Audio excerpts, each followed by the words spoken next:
Hello guys, welcome to episode 83 of Not Enough Thumbs. Today we are bringing you G.I. Jane from 1997. Our sponsor today is Hitbox Fitness. Alright, this is the first time for me watching this, so I really didn't know anything about this movie besides the trailer that I saw back when it originally came out. Ridley Scott has his hands in this one, and I recently just saw another one of his movies, Alien Romulus, so I was pretty excited to see his name. I thought, okay, this is pretty good. My wife said it's pretty good, and in the end, I did think he was pretty good. It seems like, to me, two different movies. There was the training portion of it, and there was the actual real, where they're actually in battle with real enemies. That is, I felt like it was about as different as the first part of Full Metal Jacket. You had the first part of that movie that dealt with boot camp and the crazy guy, and then you had when they were actually in war. It almost felt like two separate movies, but the cinematography was a little bit different, especially during the battle scenes. I noticed, they induced camera shake to make it look like, to give the feel, or give the audience a feel of some turbulence and stuff, but it seemed a little less subtle in this one. But overall, I thought the movie was pretty cool, interesting concept, and maybe bring some clarity for me, because I was unsure what that senator's goal was for her, because she was wanting women to be looked at equally in the military, but specifically in the SEALs. She wanted same opportunity for women as the men. But she also didn't sound like she wanted her to succeed. She picked somebody. She was all about the political. Yeah. So for her, pushing women's liberty, women's rights, women this, women that, was her goal. It wasn't necessarily that the women be truly integrated into the system. It was just that they be given the same opportunity to try.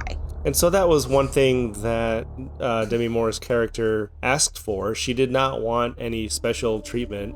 Which is what they were trying to do. They were trying to say, well, you have to wear the women's gear. You have to do this. You have to be in the separate women's bunkhouse by yourself, and you have to. So they were sabotaging her ability to fit in well with the other troops, because she was, in a sense, getting special treatment. And I can only imagine what that would be like with all the rest of the soldiers that are there.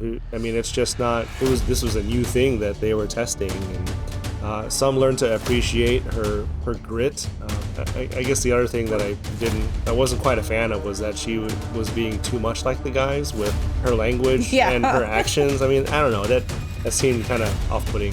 I think she realized she needed to be a little more gruff in order to have the guys accept her in realizing that she was trying just as hard and putting in as much effort as they were, and she wasn't going to take the easy way out.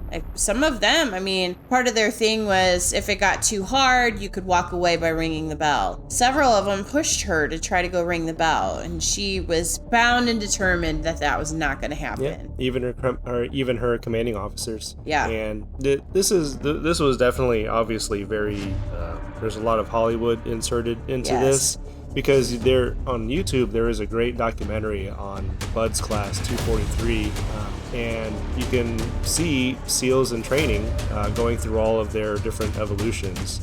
So you should go seek that out on YouTube. But the trainee interactions in this are very dramatized. Yes. It makes for an entertaining movie. It does, yeah. And there's quite a bit of violence in it, a lot of, I guess you would call it mistreatment of the soldiers. But the goal was to make them tougher, to give them the ability to withstand torture and withstand abuse and withstand a certain degree of violence against them, so that they would not crack in those situations. So they were put through the ringer. everybody knows that, you know, the SEALs are literally the most elite soldiers in the world, and it's because of their training. All the things that they're subject to, and it's Select few make it through. yeah, and it's great. It's great that that the United States has this special branch of the military to serve. Yep, focused on special ops type things. Yep, very cool stuff. Yeah. You have anything else to say about the movie? No, I don't. I think you pretty much described it. Okay. I would probably give it a, I don't know, 7 out of 10. I give it a 7.5. I think my biggest negative about it is that it wasn't quite as seamless to go from the training portion of the movie to the wartime portion. It seemed a little bit forced. Yeah, I agree. But not too bad. Overall, good action flick. Yeah, it is a good action flick. So stick with some good Ridley Scott films. Yeah. All right, so that was G.I. Jane from 1997. Thanks for joining us this week, guys. See you next time.